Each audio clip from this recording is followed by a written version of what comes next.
Permitang nadadangog sa bareta ang dapit sa riribayan kan piso kontra dolyar. Alagad, ano daw ang buot kaining sabihon? May epekto daw ini sa satuyang nasyon. Aramon ta sa istoryang ini. Para sa bulan kan Hulyo 2024, sigon sa PSA Camarines Sur, nagluway ang inflation rate sa probinsya sa 4.8%. Paghiro sa presyo kan maniba-ibang produkto asin serbisyo ang pigihiling sa pagsukol kan inflation, magin ang peso-dollar exchange o riribayan kan piso kontra dolyar. Igwaman subuot nin epekto sa presyo kan imported products, araw kan mga produktong petrolyo, bagay na may direktang epekto man sa inflation kan nasyon. Parang may domino effect din yung prices, di ba, ng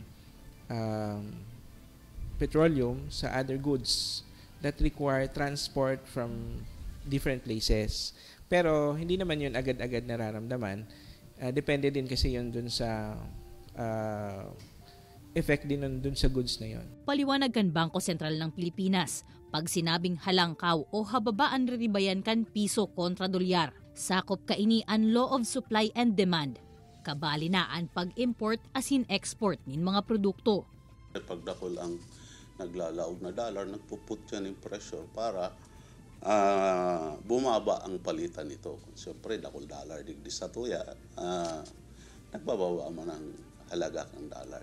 On the other hand, sa mga importers naman, we need more dollars para ipagpalit, para makabayad kita sa itong mga ini-import na kaipuan. So, nagkakaroon ito ng pressure para taas naman ang presyo ng dollar. Since 2008, nag-export naman in mga produkto sindalidya kan haring kanaman.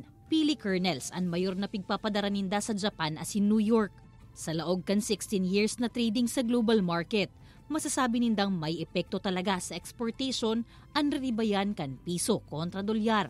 Less interest na ang makukuha sa pili kang export kasi mahal, no?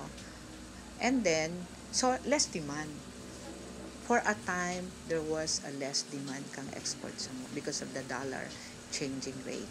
O yan ang direct effect. Parte na nga ni daing kan equation pag-abot sa pangkinabang merkado. Pero pwede man na magpasiguro sa exchange rate na i-apply sa Product Information System. Is let's say $1 is only equal to 53. May kusun kang $2.